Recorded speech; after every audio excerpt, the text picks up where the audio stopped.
Assalamu alaikum everybody. Hope you guys are doing good. Today, with my friend here, Muhammad Khan, he also has a YouTube channel, and this reason I want to bring him on to talk about a journey that he's on. And I think there's something that we all as Muslim youth can learn from. Sacrificing your time, making decisions for the sake of Allah. I'm really proud of him for doing what he's doing. I'm only here with him on this long journey to Edmonton, which he's going to talk about more. So he's leaving his house, his family home, and moving towards Edmonton because that's where he's found a ulama, an imam who's gonna work with him for his hifz. And subhanallah, being able to make that decision for the sake of Allah is a very mature decision. A lot of people have a very difficult time making a decision that could financially, potentially put them back. But he's done it in a way that he's like, if my Rabb has written it for me, there will be more barakah in it. So I want to ask Muhammad, what pushed you to a point where you're like strong enough as a man to make this decision? Because a lot of men, in today's generation have a difficult time making a decision about even basic things.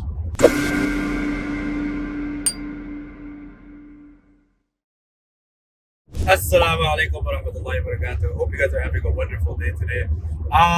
So to answer the question, what motivated me to make this, I'll be really honest. There comes to a point in time in your life, maybe you're in this position too, where frustration, anxiety, maybe in some people's cases depression, overthinking, worrying, and not feeling like you're living life to the most potential that you could be is what you're going through right now.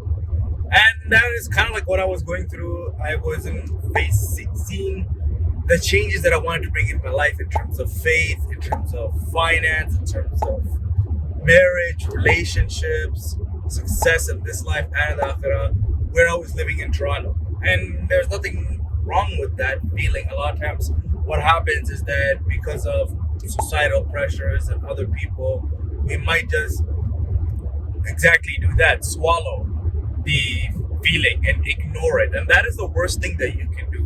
When you don't listen to yourself, your gut instinct feeling, you lose a lot of confidence and trustworthiness within you. And you have that in you. Allah subhanahu wa ta'ala has given you that feeling. That is called intellect. That is something that the animals don't have and that you have.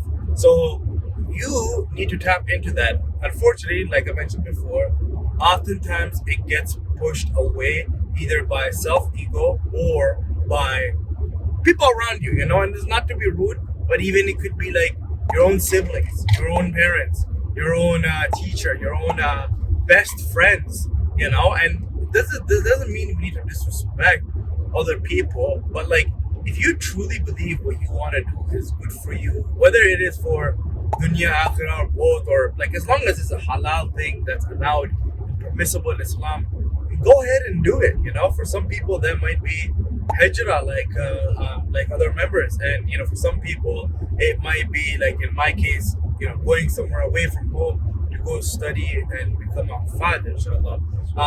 For some people it might be to study the Arabic language so they can understand Fusha with regards to the Quran, Alim, right? And now it could also be for other reasons as well. Maybe you want to go live in this place because you see a higher chance of you having a halal business. And this is very important. Like, bro, if you don't tap into this at an early on age, you're missing out on a lot of potential. And I think that's what differentiates between people that are successful, especially the halal Islamic people that build things the halal way, and those that never get to really chase what they wanted to do. It's having the courage to be like, look, I gotta do this. It's not gonna be perfect. Oh, it's gonna be far from perfect. There's gonna be random things going on, wrong things are gonna happen. But inshallah, I'm doing it for the sake of Allah, and Allah will help me along the way, and I'll become a stronger, better version of myself.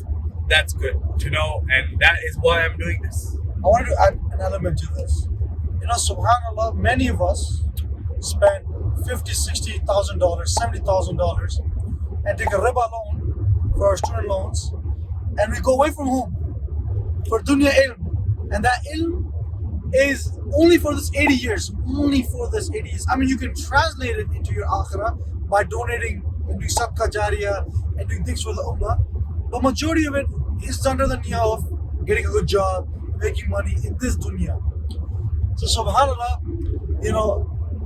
I gotta say, like, being able to make a decision, move away from home like you did for university, but not for something a little more religious. Do you think this decision should be a hard one? Because when I came from the dunya one, it took you 3-4 days, you talked to your parents and I'm going to university. But when it came to deen, it took you months of thinking about it and building up the courage to do it. And oftentimes, I mean, I get it, it's not to point the finger to parents. It's not never to do that. I mean, everybody tries their best, but what happened in the time that we're living in right now is that the dunya has become like this very important thing to chase. Specifically things like titles and money and materialism really. So like when it comes to, like, oh my God, I'm gonna move different countries for a better job, or I'm gonna move, far cities to study at this university, or I mean, people come from like Pakistan, Muslim countries, to these non-West Muslim countries, the West, and they come study, Harvard or whatever, some big university, McGill, whatever the case might be.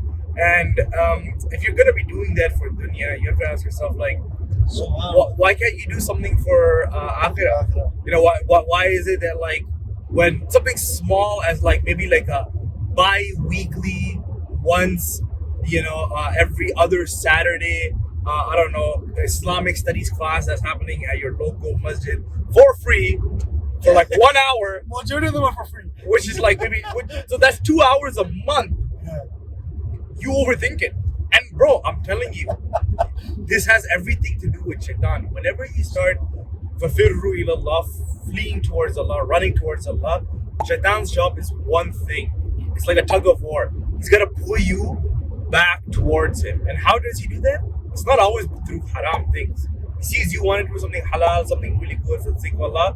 He might be like, oh yeah, but like, here, he got his job, and like, maybe there's that, like, family members, friend, daughter that you could potentially marry, or then there's this, and then there's that, and then there's this, and then, he will tell you like legitimate reasons for you to stay. Yeah. Right? And you know what? Like, that is where you gotta like have the faith to step up and just be like, oh, the awareness is very important. Like, the moment I became aware that, like, oh, shaitan is the one who's making me think like this, then it becomes easy to be like, okay, the thought is there because shaitan's waswasa is everywhere. You can't get rid of it. So let me just absorb the thought and still just go on and do, what I want to do, inshallah. I mean, this is beautifully put. And the goal of this video is self-awareness and self-development, right? A part of this channel, I want to help you guys understand becoming the most excellent version of yourself requires a lot of self-development. And, leadership within yourself is very important. Now, we talk about this whole thing about deen over dunya. SubhanAllah, majority of us have spent more than 16 years in dunya. I want you to just absorb this for a second. In your life, you spent more than 16 years. If you've done masters, you've done 17, 18 years of dunya ilm. How much have you spent towards akhirah ilm? And ilm is just one subject. You spent years and years on dunya efforts. How much have you put towards your akhirah efforts? So, subhanAllah, the goal of this video was to say, look inside of yourself and see what you've done for yourself when it comes for your akhirah, and what is pulling you back for those hard work towards your akhirah. And like Brother Muhammad, he could have stayed back, but he found a solution which was more oriented towards his akhirah. He said, labbaik, let's go, bismillah. So, Habibi, last few words for the guys watching and the sisters watching, and also tell them where they can learn more about yourself and your journey and your YouTube channel.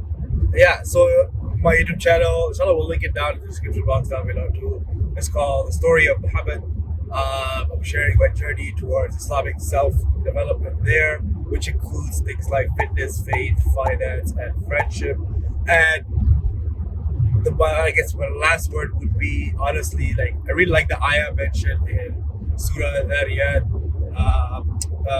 in chapter 26 of Surah Al-Dhariyat, فَفِرُّوا إِلَى اللَّهِ إِنِّي لَكُمْ مِنْهُ نَذِيرٌ مُبِينٌ, like, which is فَفِرُّوا إِلَى اللَّهِ, always flee to Allah. Whatever the case is in life, you have to understand, whether it's money issues, health issues, sadness, death of a loved one, you need to run towards Allah subhanahu wa ta'ala, because that is where you will find the most peace and ultimately the next best solution for whatever steps you have to take in life. So if you're getting thoughts about anything, like, your life is not going in the right direction right now, I would highly recommend to bring a big Islamic step inside your life.